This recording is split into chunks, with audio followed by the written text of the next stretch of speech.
Ryan Lavner, it's a busy Monday with this breaking news. Top of mind for you, Brooks Koepka is back on the PGA Tour. Well, Dame, I just heard George's report from Hawaii with some tour players sort of being a little bit miffed about the about face that the PGA Tour has had and how they were going to handle LIV players over the past 2 and 3 years. But I think the biggest takeaway for me is that this is a new world order.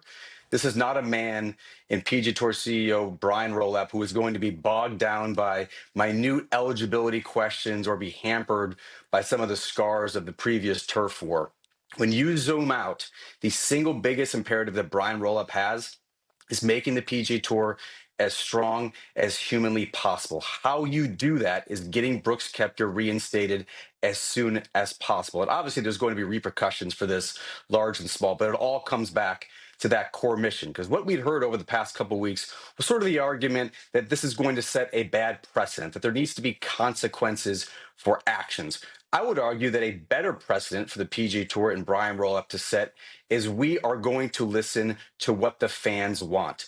The PGA Tour's own survey last year, 70%, a vast majority, wanted reunification, wanted all of the best players in the world to be together again. Reinstating Brooks Koepka as soon as possible in a couple weeks at the Farmers Insurance Open with his first start is a helpful step toward that. How important is it, Ryan, when you look at the caveats here in terms of how Koepka or any other LIV player returning impacts the rest of the membership, the rank and file membership, in the sense that he doesn't take a spot in the field, he doesn't take a berth in the playoffs that somebody else could have, he doesn't take their bonus money, he doesn't impact anybody else's status for 2027 based on how this season finishes. That has to be the key cornerstone for this to pass any muster at all in the locker room, right? I think it's huge. I think the elite player whose status was secured, if not for this year, for the foreseeable future, was going to want Brooks Koepka back. The whole theory that iron sharpens iron. What was going to be curious to see is how the rank and file, how the tour middle class, how those players were going to have what is essentially going to be a competitive threat to their livelihoods with Brooks Koepka being back in the fold on the PGA Tour. But I had a text with a player just a couple of minutes ago who said, quote, "There is no fair solution, but this is as good as you can draw it up." Brooks Koepka is not cutting the line. He's not all of a sudden getting into the signature events. The fields are going to be expanding to accommodate him. It's not going to affect player status for 2027. Brooks Koepka is exempt in the PGA Tour through 2028. Brooks Koepka is forfeiting an estimated $50 to $80 million in equity. It's hard to see how this move does anything other than make the PGA Tour a stronger product. It doesn't take a Rory McIlroy to understand that. Even the rank and file, even the middle class, even the players who are going to be scrapping for status later this fall should come to that reality as well. You know, Ryan, there was a time when we saw PGA Tour players, a number of them, make the decision to go to LIV, and it was kind of like a domino. I'm curious if you think there will be a reverse domino. We know that this is only applicable to 4 players: Brooks Koepka, Bryson DeChambeau, Jon Rahm, and Cameron Smith. Do you think this is going to be Brooks Koepka as a solo artist, or do you think over the next several days and weeks that Brooks Koepka could potentially have some company? So I think this is the most fascinating dynamic to come from the breaking news today. And we're flying a little bit blind because the LIV circuit does not make their contracts transparent. We don't really know sort of the financial stipulations, the legal implications of what they signed up for.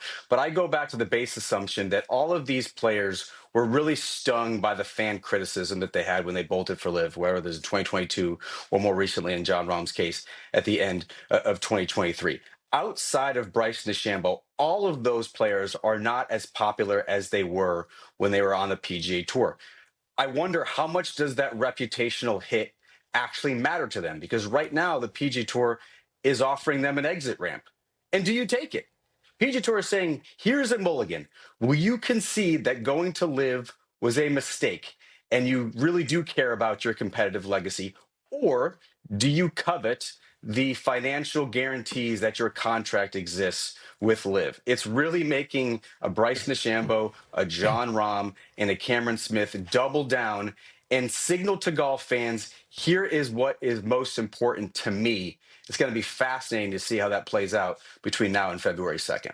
How would you see this in the broader context of this whole framework agreement hangover, Ryan, where for the last 2.5 years there's been this idea that they are either talking or not talking or supposed to be talking about reaching some kind of possible agreement. This would seem to signal the PGA Tour saying that we are moving ahead with changing our business.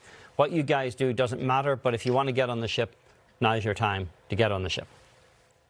Yeah, the PGA Tour, at least from the outside, would never seem stronger, or the position that they are in right now. Was Brooks Koepka leaving and returning to the PGA Tour a death knell for LIV Golf? No, I don't think that that's necessarily the case. You look at him as sort of a singular talent. He never really bought in to the LIV team model. He never wore the smashed GC gear. He was always donning his Nike clothes. I think he was pretty transparent in what his motivation was. Saying just a couple years ago at the Masters that if he had not injured his knee, if his future was not immediately in doubt because of injuries, that no, his decision probably would have been a little bit different. Again, going back to the trickle-down effect, if this does open the door for a potential defection, a Jon Rahm, a Cameron Smith, Bryson DeChambeau, to me, is the real key to LIV Golf at this point. He is arguably the most popular player on the planet. If he leaves LIV, then I think there's maybe a basis for an argument that the entire thing folds. Well, Bryson DeChambeau has kept his competitive level as high as it's ever been. You mentioned Brooks Koepka's injuries. He missed 3 of 4 cuts in the major championships in 2025. He's 35 years of age. He's had his body worked on, put back together. So while we appreciate the resume, and it is a strong one, who is the PGA Tour getting back in Brooks Koepka at the age of 35? Yeah, look, now it's up to Brooks to play well. He did have a down year in 2025. It was the first time in his career that he has missed the cut in 3 of the 4 major championships. Remember the U.S. Open, retreating on the weekend there where he was in a contention as well. You look at Data Golf's rankings, which obviously doesn't take into account just the official World Golf ranking. He's 159th. And so there's work to do. There's improvement to be had. His approach play fell off. His putting was inconsistent.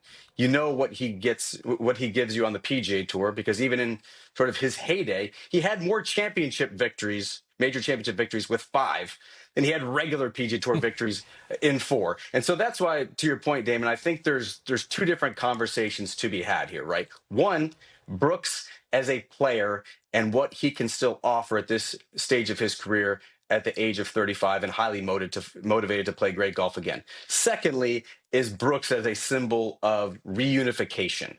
Jon Rahm thought he was going to be that player to sort of bridge the gap and the divide that has torn the sport apart over the past 4 or 5 years. Brooks Koepka might actually be that guy, ironically, a player who is notoriously selfish and independent when it comes to his competitive interests. Yeah, affiliated and dedicated to Brooks Koepka. That has been the story, whichever tour he has played for. Ryan, we appreciate your time and reporting. Thank you so much.